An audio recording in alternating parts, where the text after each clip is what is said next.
Hi, everyone. My name is Emily. I'm the owner and founder of Friendly City Books. And today I'm excited to be joined by our friend, Allie Burguieres. Hi, everyone. Hi, Allie. So, Allie is at home in New Orleans, and Allie is the author of two books. Her first book is Possums Are Not Cute. And then her new book is coming out on October 17th, and it's called When in Doubt, Play Dead. Life advice from an unexpected source. So, welcome, Allie. Thank you. I'm so excited to be here. Yeah, so we have this little inside joke with Allie because Allie is the creator of the biggest possum community on the internet. I'm just going to say it, unofficially the biggest possum community on the internet at It's Me Sesame on Instagram and on Facebook. And Allie is a wildlife rehabber in New Orleans. She is an artist. She's a PhD in a totally different field. She's done all kinds of really cool things. But we bonded over our shared love of possums because, as our local listeners and local customers know, Columbus is nicknamed Possum Town. And this is actually a very old nickname. And I don't even know if I've told you this whole story, Allie, but Columbus was founded about 200 years ago in like 1820-ish. And at the time that the settlement was formed, the local Choctaw and Chickasaw, the Native Americans who lived here, thought that the guy who ran the trading post looked like a possum. And so they referred to this settlement as Possum Town. That's how far back this nickname goes. That is amazing. That's amazing. Yeah. So we basically, when we started Friendly City Books, we were like, we need some merch that has possums on it. We need some t-shirts or tote bags or something like that. And we discovered Allie and her art and her t-shirts and all of the fun stuff that she has that she makes for her business. Wait, oh yeah. Here's the way. I have my possum on right now. I'm always wearing a possum. I was going to wear my Friendly City Books Possum Town shirt that you created, but it is too small. No, okay, we'll get you another one. No, it has nothing to do with you. It has everything to do with me. Okay, well, you know what? Whatever you need, we'll get it for you. Well, we've had so many requests that I think it is going to return to the bookstore.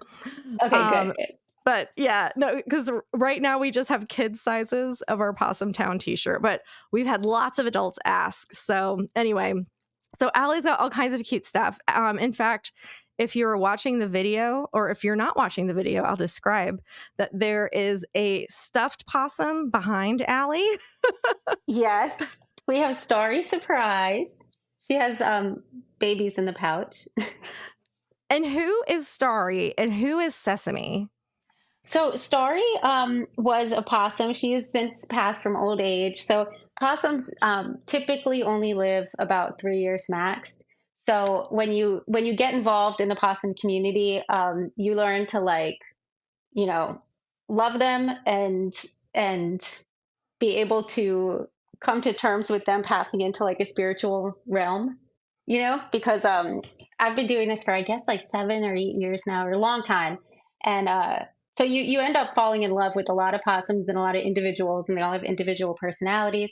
And then you kind of have to say goodbye, but you realize they never really leave you. So Starry was one that I cared for a while ago, and so she was one of the first females that I had like really cared for. And so anyway, I wanted to kind of commemorate her and the fact that they're the only marsupial. Oh, all her babies just popped down. They're the only marsupials in north of Mexico. The only marsupial that we have is the Virginia opossum, and that means that the females of the species have a pouch that their little babies are in. So anyway, so Starry Surprise kind of commemorates that. She has 3 little babies in the pouch. And we sell the little babies individually. I have a shop in New Orleans, so we tell people you can adopt the little babies, and then it all goes towards possum rescue and some of the other like rescue and rehab work that we do within the city of New Orleans. So Yeah. Yeah, and Allie actually gave one of the little, like, baby-sized possums to Scarlet, our bookstore dog. So, we have one of those little possums in the bookstore. I mean, Allie has, like, all kinds of fun stuff. She's got, like, Mardi Gras beads with possums in them. There is like And no limit to what you can make possum themed. yeah, Like socks, honestly, there's so much. Yeah, sweaters. socks. Oh, I'm drinking out of my possum mug right now. Oh, yes, that was a big hit. So there's this upside down possum mug that you can hold, like, both ways, but when you're holding it with, Yeah. liquid inside, the possum is Wait, upside down. I don't want to turn it upside down because there's coffee in here. So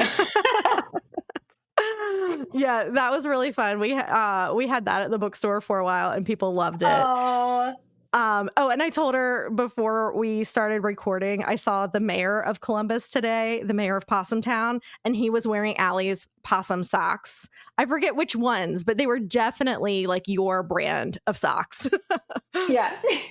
Well, that's awesome. That's my goal is to get everyone wearing possum stuff, possum everything. So then how is that, like where the books kind of come into play? Yeah, kind of.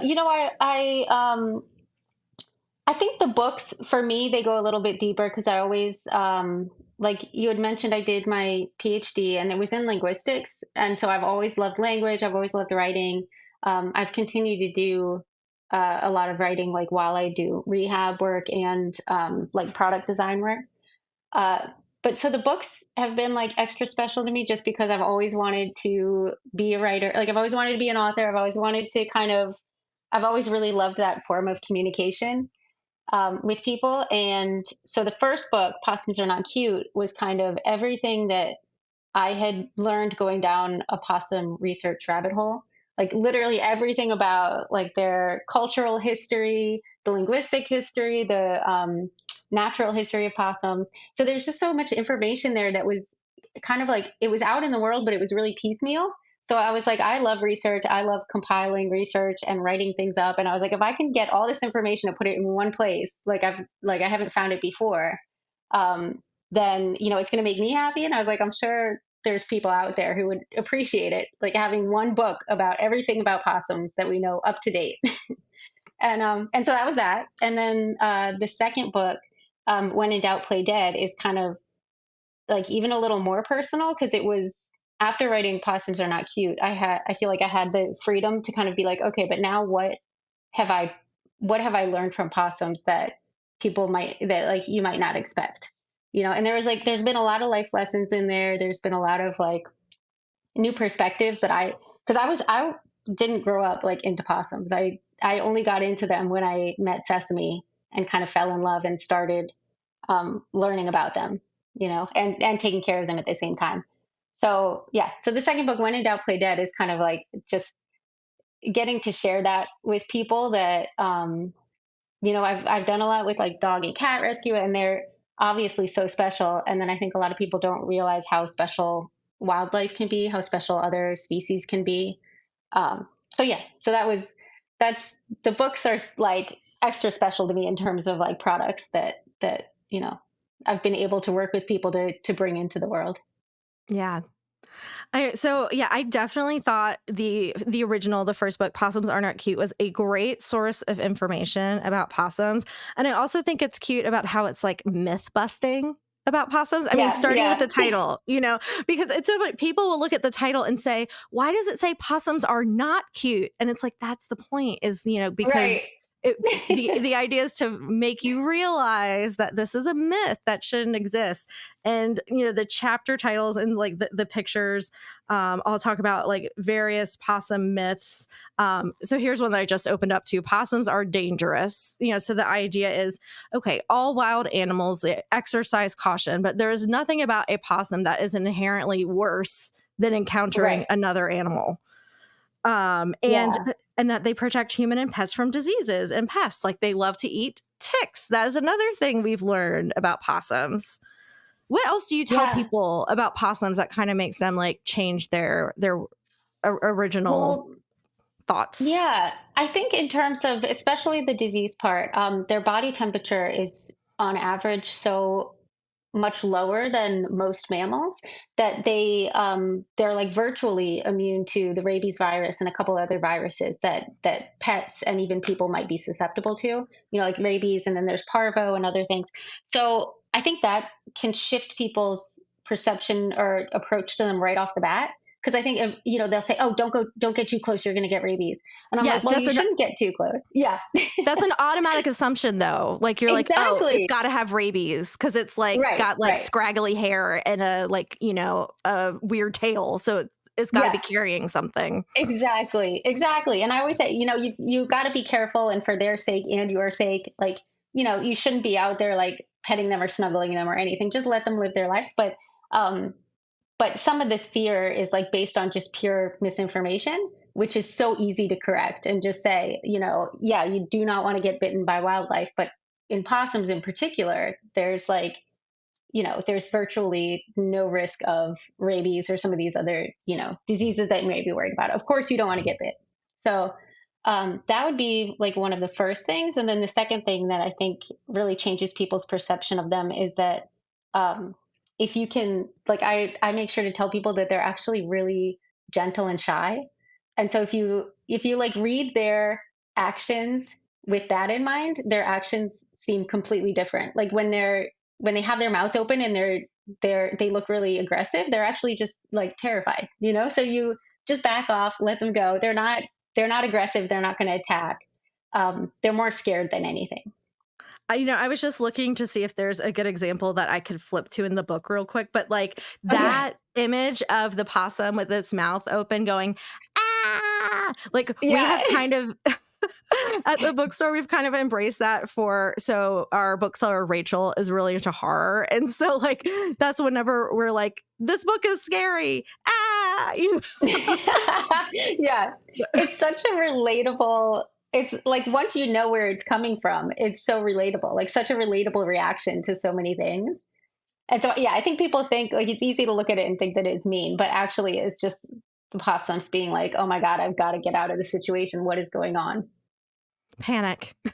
Yeah, it's just panic. Yeah.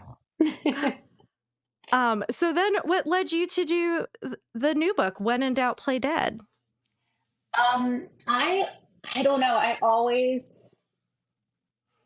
It always felt important to me. Like, I don't know. I've always loved this, or not always, but I mean, I've really enjoyed that we've had this shift in culture towards like mental health awareness and sort of like people taking care of themselves and each other, and kind of not being worried to talk about ways that they find to actually deal with things, because sometimes things are really tough. And um so I always felt like I wanted to kind of like offer some, I don't know, offer something that would put something positive in the world, but not like a toxic positivity, just kind of like a new perspective or things that I've learned along the way that meant something to me, or things that I feel like I constantly need to remind myself of. And possums felt like the perfect vehicle to do that with, because they've been my life for the past like 7 years or 7 or 8 years. And I feel like I learned so much from them that I really wanted to kind of share that and enjoy it with people. Like that's what I love about having the social media and the Sesame community now, is that it's so interactive. Like people, I mean, it's always like a give and take. I mean, I read like almost every comment that people post on our pictures and videos, and whenever people put in an order and they write their own little personal anecdote. I read all of those. So anyway, it was just I kind of wanted to compile something that meant something to me, but that I hope would mean something to like the people that have been part of the community for so long, and then people who aren't part of the community or haven't don't even know about us, but want like a new perspective, something that's fun. Yeah. Well, there are two things that I really love about your new book. One is that it's like giving yourself a hug.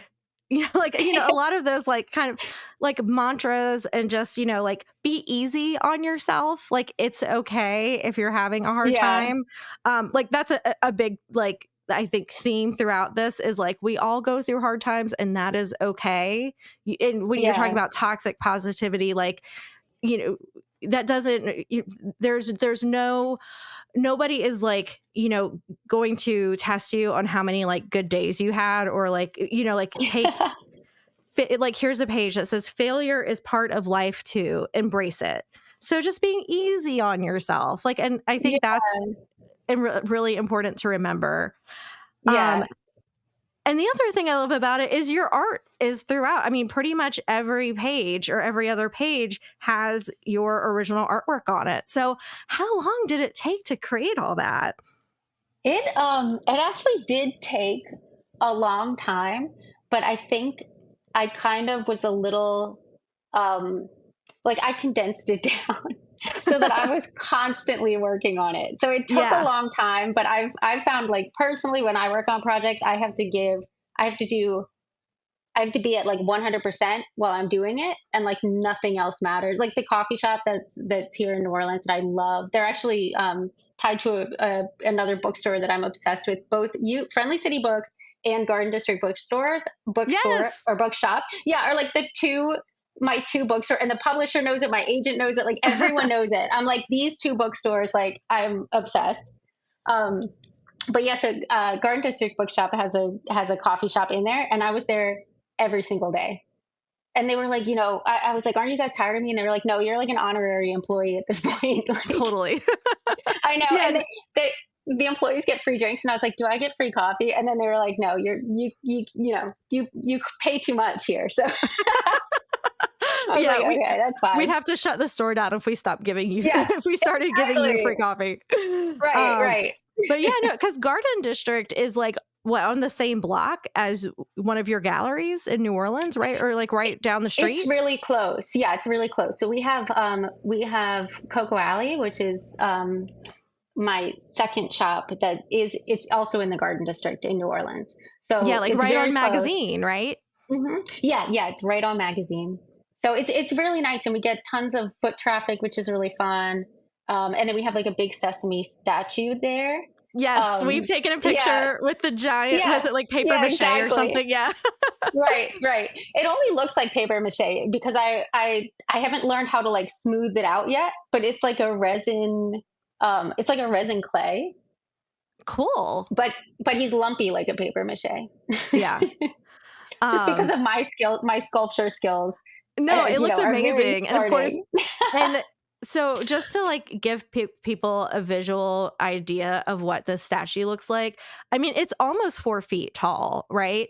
And I think it's 5 feet yeah, because it's pretty close. yeah. I'm 5'9", and I remember Oh like it was wow. like very close to my shoulders, probably. So yeah, it was probably Right. close to Okay. 5 feet tall, and it's like a pretty chunky because it's a possum like sitting down, and the possum. Yeah. This is very important. The possum is wearing pajamas.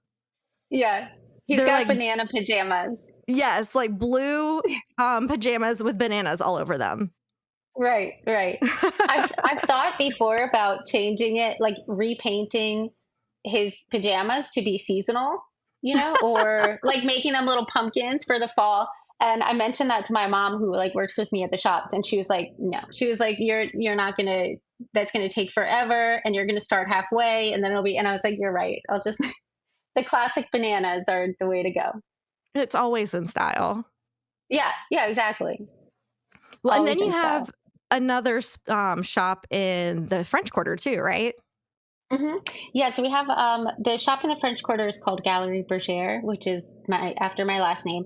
But that one has been around for a long time. We opened it in 2011, so it's 12. What is that? 12 years old? Yeah, Yeah, that's awesome. so bad at math. But yeah, yeah. So we've been there for 12 years. It's right in the New Orleans French Quarter, which is on Royal Street. So it's an amazing location. It's super fun. It's pretty much turned into a possum shop because it used to be all my animal art and animal illustrations. I like draw and paint a lot of foxes and a lot of woodland creatures, and then once I started doing possum rescue, they just took over. So that's also a possum shop now. So, when did art become such a big part of your life and become like your profession? Yeah, it's always been a big part of my life, and I think I was like, um, it was something that I always kind of escaped to, something that I always enjoyed, and something that I did regardless of what I had on hand. So I'd always like whatever was in front of me, I would try to like draw or paint or do with whatever I had or whatever I could get my hands on. Um, and I think that kind of carried me through in a lot of ways, like all the schooling that I did. Like I ended up doing uh, a master's at University of Oregon in journalism because the writing aspect, and I always loved writing and research. And then I went to Georgetown and did a master's there, and was going to stay on for a PhD there, but then got a scholarship to Queen's University in Belfast, which is in Northern Ireland. So that's where I went, did my PhD in Belfast in Northern Ireland. Like loved it, loved all the Wow. reading and writing and everything. But I ended up living in a house with I think it was like four. Yeah, there were four and at 1.5, but four students from Belfast who were at the art college there, who were doing art at the University of Ulster. And it was just so much fun, and it kind of like reintroduced me to all the art that I had been that I'd always loved doing. But they showed me different. They would have all these assignments and different techniques and materials that I had never been introduced to, and it was just so much fun. And I ended up starting painting back up while I was working on my dissertation, just because it was a chance to kind of disconnect from all the writing and research aspect of things. And anyway, yeah, I've kept in touch. My friend Malik, he's like one of my best friends, and he's still over in Belfast. So like I've been over to visit him. He's come over to New Orleans, um, and yeah, it was one of those things where I think to me it seems very linear. Like I'm like, oh, but it makes so much sense because I love writing, research, and art, and everything. What I've done is like a combination of all three. But I think from the outside it kind of looks like, oh well, so you stopped doing journalism, or you stopped doing writing. And I'm like, no, it's all kind of, to me it's all connected. Yeah, it all comes together in the books for Yeah. sure. Yeah, like all of a sudden the book is the artwork and the words and the writing and the research and all of that. So And the wildlife yeah, rescue. So, I mean, right. we have to talk about, your wildlife rehab experience. How did that happen? I mean, because I think I heard you say earlier in our conversation, like that wasn't the plan. It just Yeah. happened. Yeah, it totally just happened. And I think looking back, I didn't really realize this as much at the time, but looking back now, um, I think there's people think that it can be difficult to get into. And in some ways it is. Like there are regulations, there's a right way to do it, everything else. But at the same time, a, there's a huge need for it. So that's what I tell people now. I'm like, if you want to work with animals, you want to, all you need is like an actual drive to do it, and then find a way to make it work, because it can be really tough. Like a lot of rehab work is done out of pocket. It's done from people's homes. So it's not easy, and there are a lot of like barriers to entry. But at the very beginning stages, I tell people like you can volunteer with a rehab that's already set up, or a rescue that's already set up. If you have, even 2 hours a week to go in and help them, they can train you on cleaning, feeding babies, things like that. Um, if you have even just the time and you're able to like get there, they will welcome you. So for me, getting started, I kind of just fell into it because I was like, I'd been working with, I'd been helping doing dog and cat rescue and fostering and things like that. And, um, and then once I learned that there were programs and people doing it for wildlife, I was like, oh my God. And then it was a slippery slope, because once you once you sort of get trained and you know how to do it, there's no shortage of animals who need help, and people who want to help them but don't have the training or the supplies themselves. So Yeah, yeah, so let's talk about that. Like, what are some of like the do's and don'ts? Like, let's say, like I find an animal in distress. I know that this just came up for you recently. Like, someone finds a possum that's been hit by a car on the side of the road. What do you do? yeah. So I always give out the okay. So initially, what you want to do is kind of twofold. You want to get in touch with someone or some place that can take them in that knows how to help them. Because I know from my own experience, like even as a kid, if we'd find wildlife, my sisters and I would find something, we'd try to nurse it back to health. It rarely works out. And it's only because, um, the things that you need to do are pretty simple, but if you don't know them, then you don't do them. And there's people who have trained and know what to do and have the supplies. So my first suggestion is always get in touch with people who are trained and know how to do it and are licensed to do it and everything else, just because it gives the animals their best chance. So the best way to do that is that I've found is ahnow.org. It's animalhelpnow.org, and it's an online directory of rehabbers across the U.S. You put in So your if zip we looked you code. up, you'll be on there. Yeah, yeah, I should be on there. Other rehab, like if people can put in their own zip code and click wildlife emergency, and then it'll show in their area. And we have a link to that on our Sesame website. So it's me sesame.com, ITS, it's me, ITSMESESAME.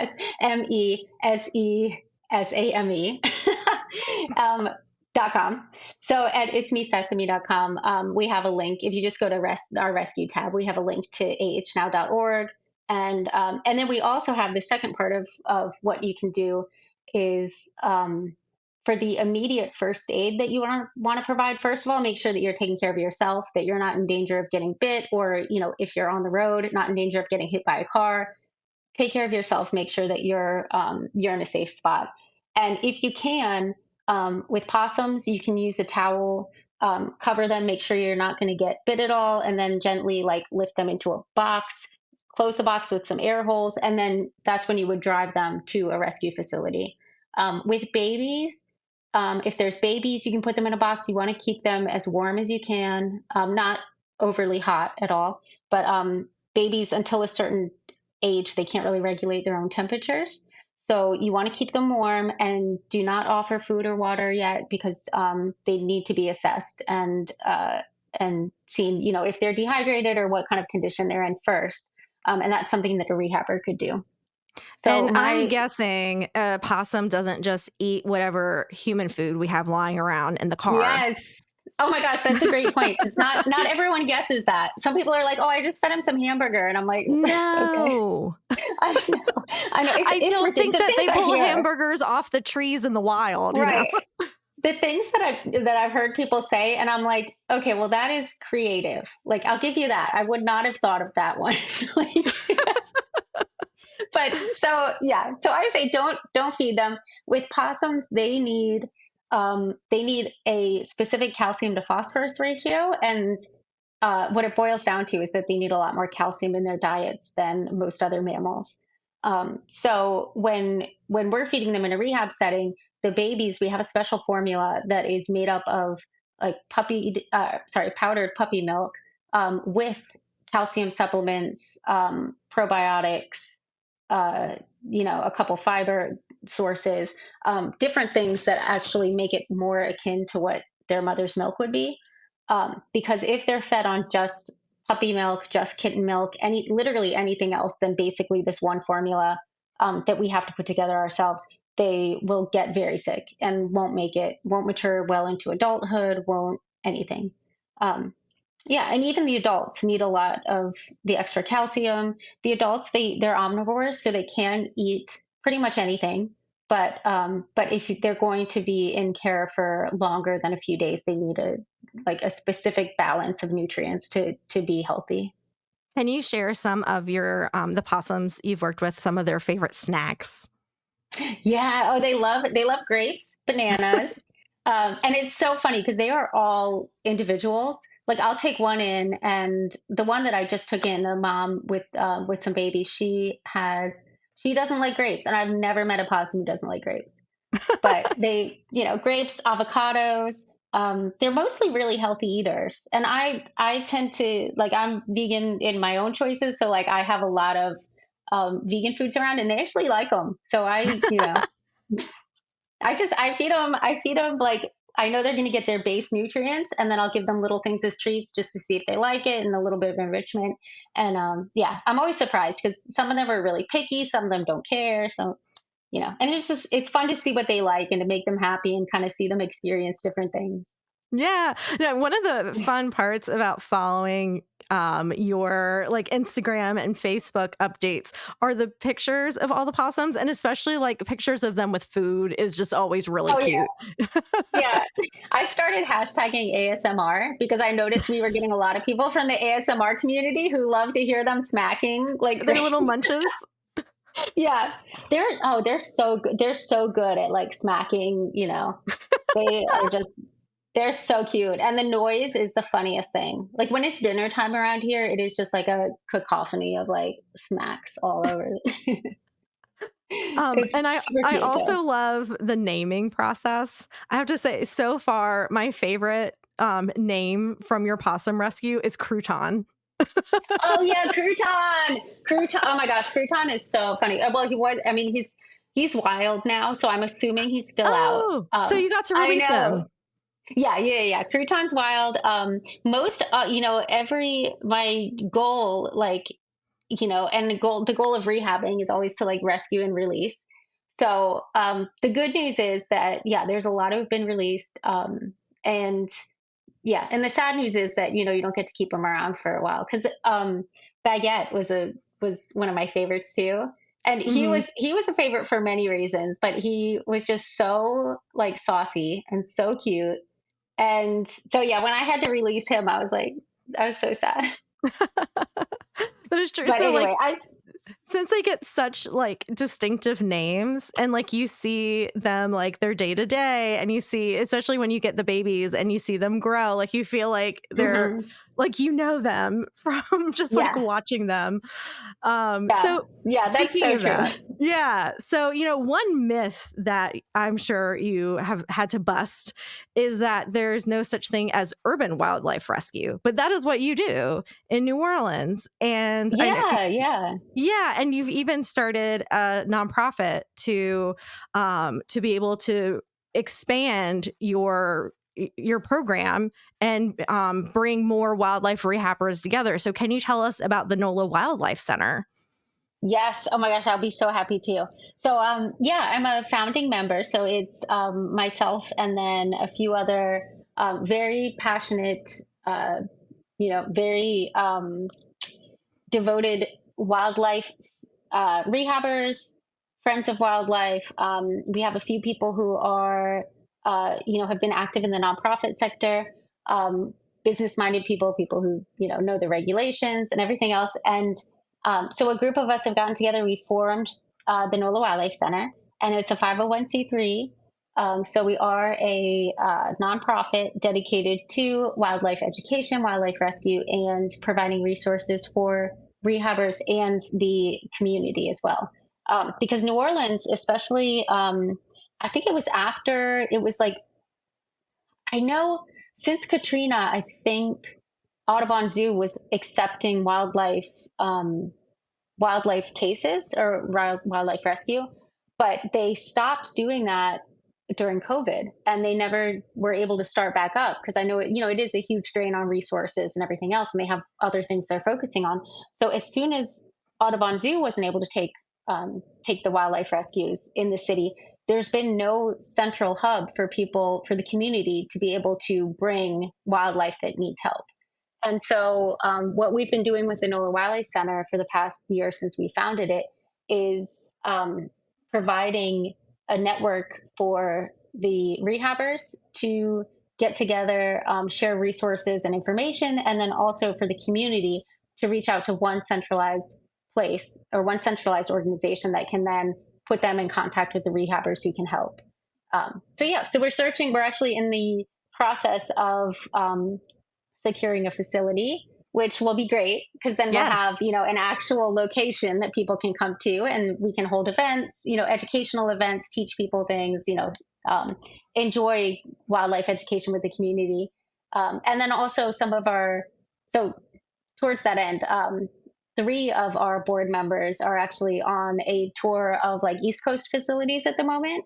So they're visiting City Wildlife in DC and a couple other um, great wildlife rescues that serve urban environments to see how they do it and what we can possibly bring to our own.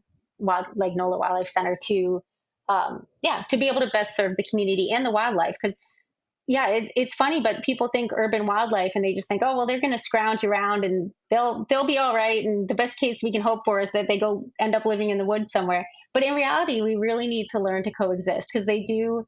They're a great part of the ecosystem here, and in lots of cities. And yeah, and if we can learn to coexist and kind of help them out when needed, then I think we can have really good urban environments that are still ecologically sound. Yeah, and we're the ones that encroached on their territories, right? So, I but know. Yeah. No, it's so true. yeah, it's funny that you mentioned like DC specifically because I also spent time in DC and I remember thinking when I got that there's no such thing as wildlife in DC. And of course I saw like a raccoon eating trash here and there, but I was shocked to see a fox crossing the street one night and I saw deer twice in the neighborhood north of Georgetown. And it's because there is this really nice natural park that runs through DC called Rock Creek Park. And Right. that's the areas where I ended up seeing like the deer and the fox were like adjacent to Rock Creek Park.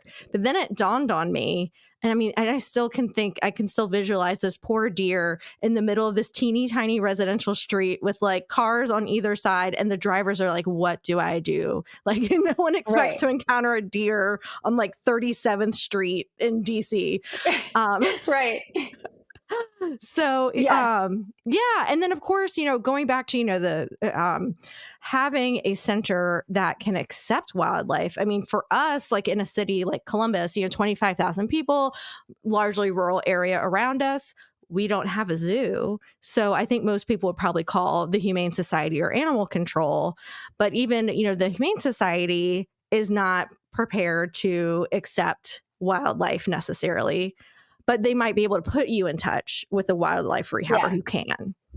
Exactly.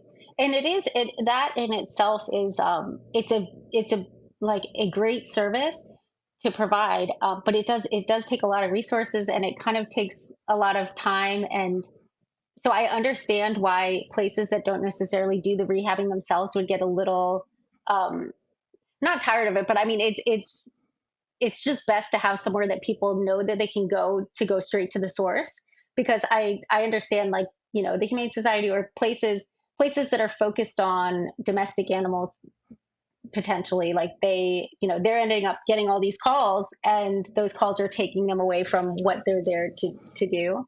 So yeah, I mean, I'm glad City Wildlife in DC, I mean, I'm sure they get a ton, because you're right, Rock Creek Park, and like I said, I went to Georgetown University, and there's a ton of wildlife, and like Yeah. especially the C&O Canal is there, so you have all the turtles on the canal, and people actually care. Like, you'd think that, oh, nobody's going to call about a turtle, but like, people care when they're faced with like one individual animal who needs help.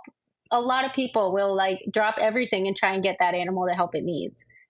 Um, so yeah, I think all urban centers can benefit from, a wildlife organizations that do rehab and education at the same time.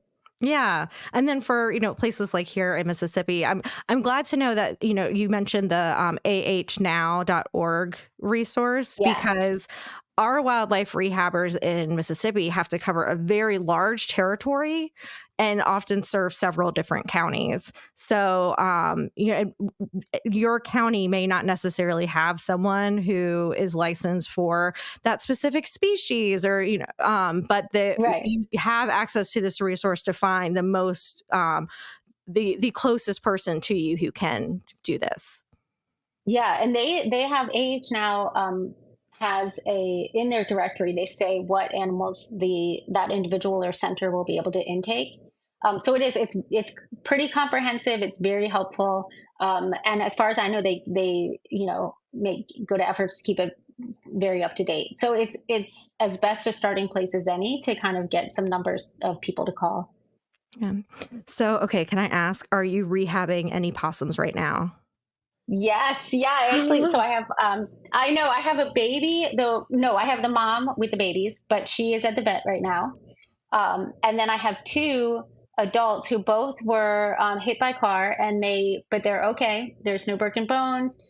So they are going to be able to be released very shortly. And here in New Orleans, we have pretty mild winters, and it's still like super hot out, so there's no weather considerations. I know some places, if they get an animal like in the late fall, they'll want to overwinter just so that they don't let a weakened animal out in the cold.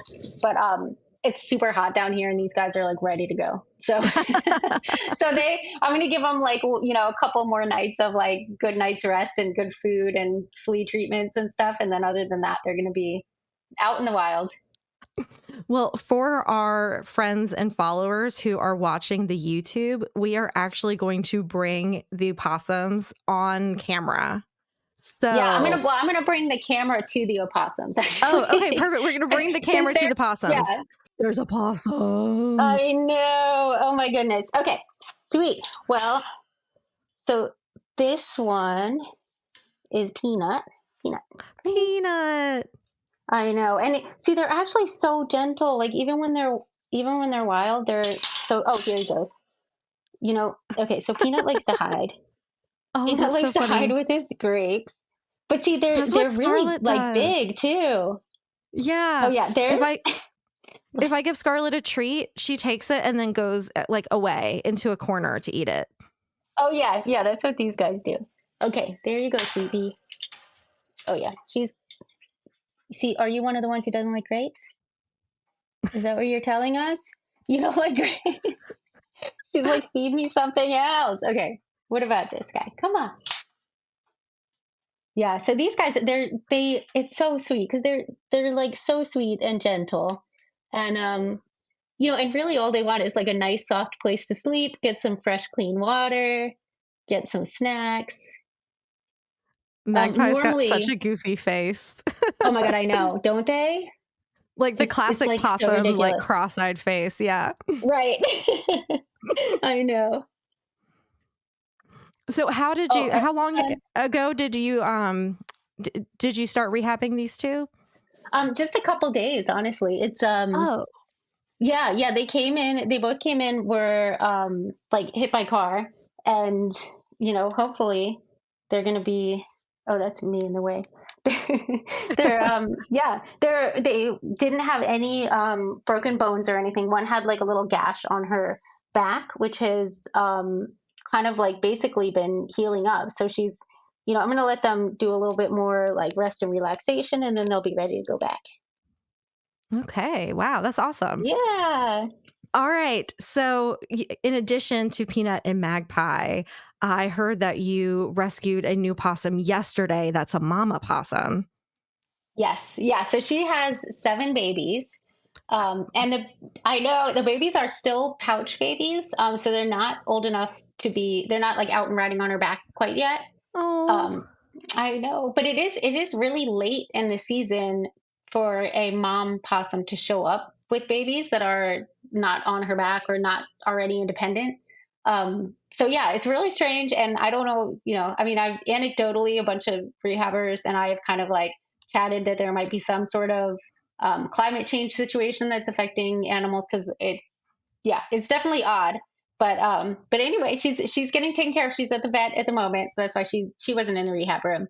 But she'll be able to go back out into the wild as well as soon as she's kind of like recovered and goes. Yeah, takes her and her babies back out in the wild.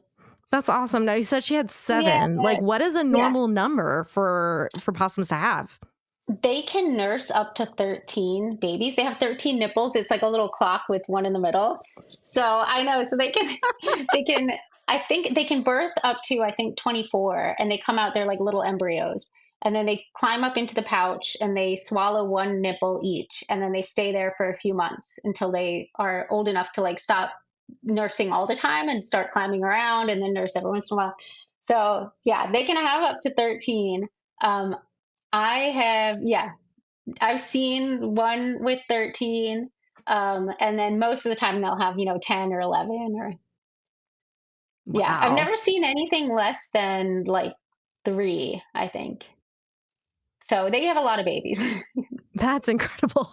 Yeah. Yeah. Well, okay, I have one more very important question about possums, Okay. and it's a very controversial one. Does the word possum start with an O? Oh yeah. Okay. I love controversy. So Especially linguistics controversy, yeah. right? Oh yeah, yeah, yeah. Yeah, I love linguistics controversy. Um, so personally, now I'm not like a prescriptivist linguist, which means like I don't tell people what they should be saying or how they should say things. I just like how everyone does what they're going to do. I like it no matter what. But me personally, I say that it's starts with an opossum starts with an O, but the O is silent. And that is because it differentiates all the American opossums, which are in North, Central, and South America. There's 103 different species. So the Virginia opossum is the only one that we have in the US for the most part. But then in Central and South America, there are like myriad possum species that look different. I mean, teeny tiny ones, big ones that swim underwater and have like a pouch that is air that closes up airtight. I know the yapok or the water possum, their pouch is like waterproof. There's like a teeny tiny woolly opossum.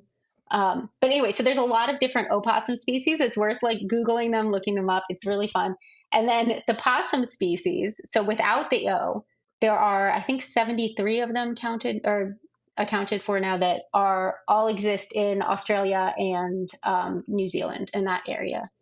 Oh, So so it's a geographic thing. yeah, it's a geographic thing, and because they were potentially came from like common ancestors, but around the time of Pangea, before everything broke up, they're not considered closely related at all anymore.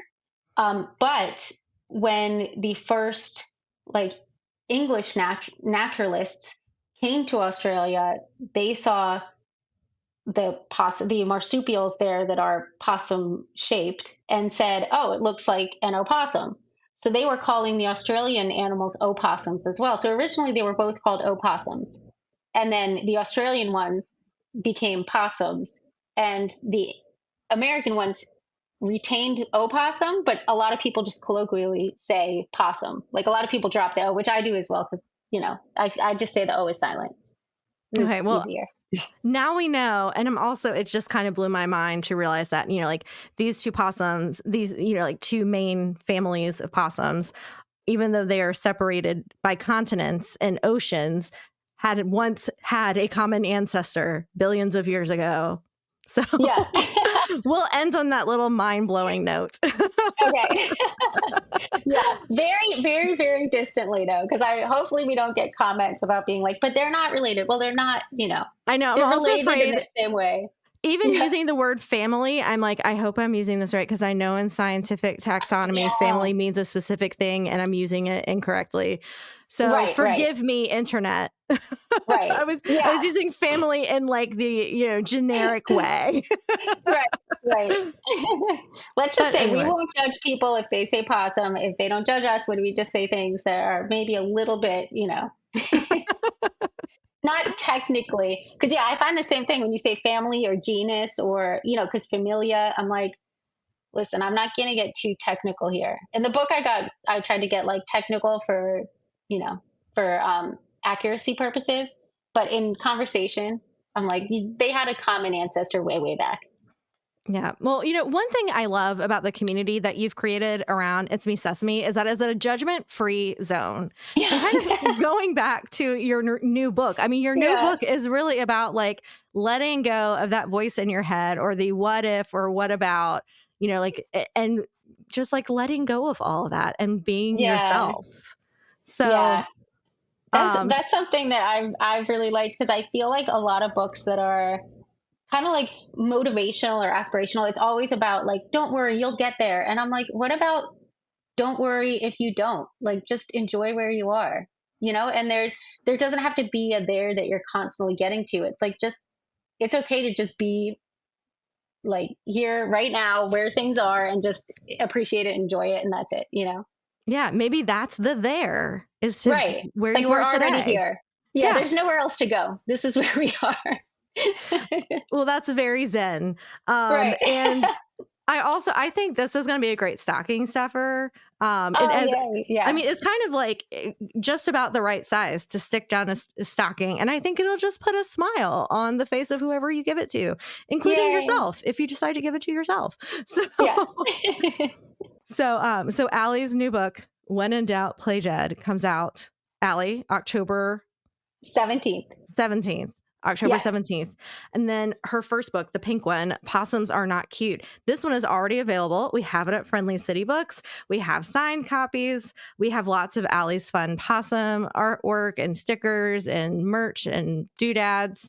So, and you can also check out Allie's shop and Allie's Instagram presence. Go to at It's Me Sesame if you're not already following them on Instagram and Facebook, because it's very cute and you can go on this judgment-free possum journey with us. Yeah. That's such a great way to put it. It is totally a judgment-free zone and it's a possum journey With where we yes, don't really go anywhere. We just enjoy where we are. there you Yeah. go. Well, awesome. Well, thank you so much for spending time with us tonight. Thank you, Emily. I had such a great time and I love Friendly City Books. I'm obsessed. Well, thank you. We're obsessed with you too, and we can't wait for you to come Yay. back and visit us in Possum Town sometime Okay, soon. awesome. Yes, definitely for a signing and a book party. Yes, absolutely. Okay, All right. cool. Well, stay tuned on that. And in the meantime, happy reading.